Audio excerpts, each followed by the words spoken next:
दिल्ली के तिहाड़ जेल के बाहर किस तरह का जश्न मनाया जा रहा है। एक बिल्कुल सुबह सुबह की तस्वीर है और जो एकदम एक्सट्रीम राइट कॉर्नर पर आपको तस्वीर नजर आ रही है, जहां पर महिलाएं विक्ट्री साइन बना रही हैं और कह रही हैं हम हो गए कामयाब। ये एक तस्वीर है तिहाड़ जेल के बाहर की। बीच की तस्वीर हम आपको दिखा रहे हैं। दोषियों को फांसी दी जा चुकी है और अब एम्बुलेंस में दिल्ली के दीनदयाल उपाध्याय हॉस्पिटल लेकर के आया गया है। शव को पोस्टमार्टम के बाद परिजनों को शव सौंपे जाएंगे। हालांकि हम आगे ये भी समझने की कोशिश करेंगे कि परिजन पहुंचे हैं या फिर नहीं पहुंचे हैं।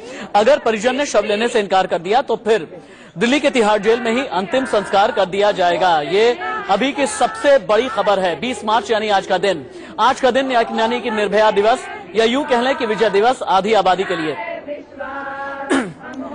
सुप्रीम कोर्ट की सीनियर लॉयर प्रज्ञा भूषण हमारे साथ में जुड़ी हैं। प्रज्ञा भूषण जी, कई ऐसे देश हैं, उत्तर कोरिया, संयुक्त अरब अमीरात, सऊदी अरब, इराक, पोलैंड, इंडोनेशिया, चीन, यहां पर कानून व्यवस्था लचर नहीं है बल्कि सशक्त है और सबल है।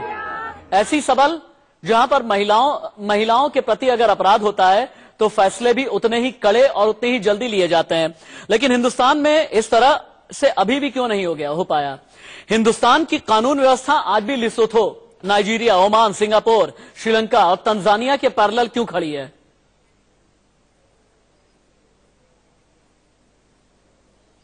बिल्कुल, अगर हम ये देखेंगे कि इस निर्भया के केस में भी जो ट्रायल है 11 महीने में कंप्लीट हो गया, लेकिन ट्रायल के बाद जो appeals, revisions, reviews, mercy petition, curative petition थी, उनमें कुछ 6.25 साल का समय लगा।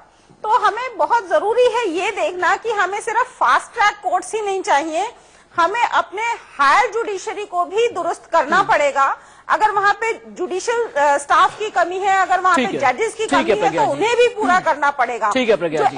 प्रज्ञा जी, लेकिन मुश्किल क्या होती है ना प्रज्ञा जी, माफ कीजिएगा, लेकिन मुश्किल क्या होती है मुश्किल कि जो डिबेट सेमिनार सिंपोजियम होता है उसमें तो हम बातें कर लेते हैं, लेकिन जब चेंजेस की बात आती है तो उसके लिए हम कभी सड़कों पर उतरा नहीं करते।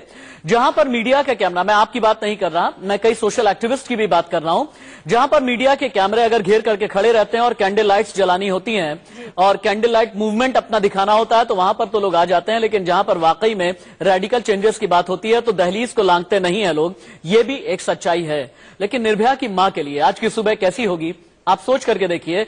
उस मां का जहन क्या कह रहा होगा, आंखें क्या कह रही होंगी, दिल सोच क्या रहा होगा।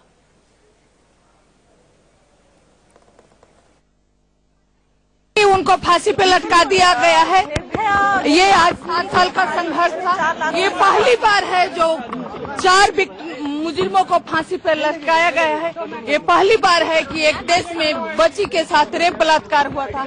आज पहली बार उसको इंसाफ मिला। आज का दिन 20 मार्च है। आज का दिन हमारी बच्चियों के नाम, हमारी महिलाओं के नाम, क्योंकि आज का दिन निर्भया को इंसाफ मिला, पूरे देश के बच्चियों को इंसाफ मिला। मैं सभी लोगों को बहुत बहुत धन्यवाद देती हूँ। खासकर अब देर से ही सही इंसाफ मिला। मैं अपने जुडिशरी को, अपने न्याय व्यवस्था को, अपने राष्ट्रपति महामहिम को, अपने सरकारों को बहुत बहुत धन्यवाद देती हूँ कि जिस तरह से निर्भया के केस में डिले टैक्टिक्स अपनाई गई, एक एक करके पटिशन डाली गई, लेकिन जिस तरह से पटिशन डाली गई उसी तरह से हमारी अदालतों ने सक्रिय होकर एक एक पटिशन को खारिज किया। फाइनली आज हम उस मुकाम पे पहुंचे, उनको फांसी दी गई, निर्भया को इंसाफ मिला। जिस तरह से 2012 में घटना हुई थी निर्भया के साथ, लोग शर्मसार हुए थे, हमारा देश शर्मसार हुआ था, लेकिन फाइनली देर से ही सही, लेकिन आज हमारी जुडिशरी ने इन चारों को फांसी देकर साबित किया कि नहीं, अगर महिलाओं के साथ, बच्चियों के साथ अगर ऐसा घिनौना अपराध होगा तो बच्चियों को इंसाफ मिलेगा और मुजरिमों को सजा मिलेगी। अभी की एक बहुत बड़ी खबर आ रही है और जैसा कि मैंने अभी थोड़ी देर पहले कहा था कि परिवार ने शव पर दावा नहीं किया है, यानी निर्भया के गुनहगारों के परिवार ने अभी तक शव पर दावा नहीं किया है, तो तिहाड़ जेल में ऐसे में अंतिम संस्कार किए जाने की संभावनाएं और भी प्रबल हो जाती हैं। और चूंकि दिल्ली के दीनदयाल उपाध्याय हॉस्पिटल में लेकर के जाया जाएगा, 2 घंटे तक लगभग पोस्टमार्टम की प्रक्रिया पूरी होगी। और इस बीच एक और ट्वीट यहां पर बता देना बेहद जरूरी है। मध्य प्रदेश के पूर्व मुख्यमंत्री शिवराज सिंह चौहान ने संस्कृत का एक श्लोक लिखा है। कहते हैं शिवराज सिंह चौहान, सर्वो दंड जितो लोको दुर्लभो ही शुचिर नरः, दंडस्य ही भयात सर्वम जगद भोगाय कल्पते। इसका मतलब यह है यह संसार दंड के द्वारा ही जीते जाने योग्य है, यानी दंड के द्वारा ही इसे नियंत्रण में रखा जा सकता है।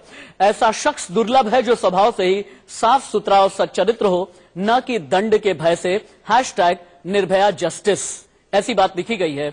और हां, इसे हिंदुस्तान में नारी तू नारायणी की संज्ञा भी दी जाती है। यह भी तो कहा जाता है ना, यत्र नार्यस्तु पूज्यते रमन्ते तत्र देवता। और आज वाकई में इन सभी चीजों को याद करने का दिन है।